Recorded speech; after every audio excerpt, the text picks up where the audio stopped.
my grandparents were married for 50 some years, and my grandfather, until the day he died, called my grandmother his bride. Yeah.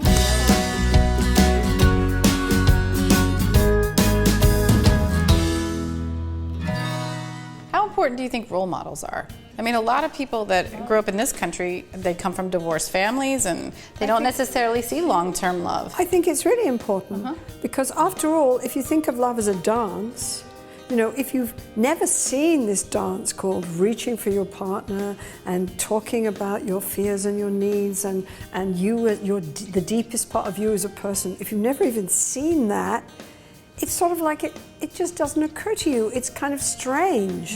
You know, it's like you don't even really know that that's possible or that exists. Whereas if you've seen it, if you've seen your parents do it, if your parents have done it with you, there's some sort of body memory that says, well, this is possible, this is okay, I can be open, I can trust other people.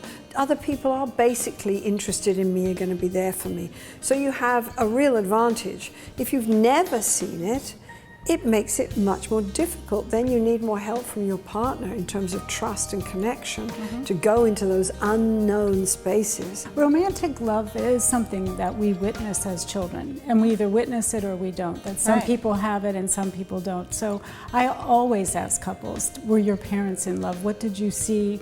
And what did they live in their lives? And I think it matters for men if they didn't see their father being loving romantically toward their mother, and for women not seeing their mother being romantic towards their father. Those are experiences of attachment and connection that we also carry with us. And it can be any caregiver. In my personal life, my grandparents were married for 50 some years, and my grandfather, until the day he died, called my grandmother his bride. Yeah. You know, and he would introduce her everywhere.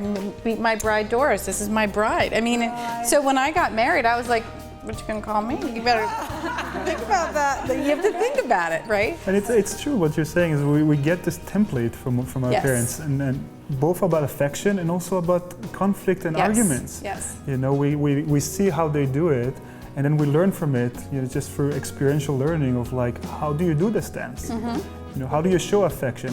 What do you do when you're angry with each other? Do you go away or do you stay together?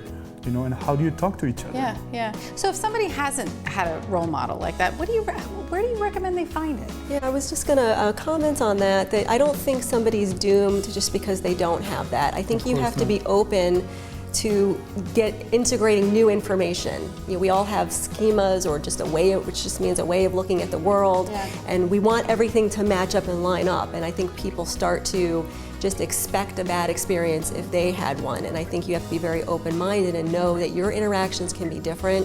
You don't have to repeat the same cycle that your parents did. You're not doomed just because you didn't have a role model. So where would you sense, or what would you have them do? If I'm a client, I'm watching the video. I know. What would you do? I'd have them read a book called Hold Me Tight and do the exercises. But that's because I wrote the book. But I want to say something about that. I think the other thing, I think you're absolutely right. You can learn even if you didn't have role models. And the reason for that is because that longing for that intimacy, that connection, to be able to rest in someone's arms, to be able to feel that you can talk about the deepest part of you and be seen and accepted and held, that longing is wired into our brains by millions of years of evolution. And it's there, even if we've lived in a world where actually being close to other people has been dangerous when we're growing up. That longing is still there, and my experience of couples is if you give them a chance, and you let them feel that longing, and you give them a little way forward, they'll take it, they'll go for it.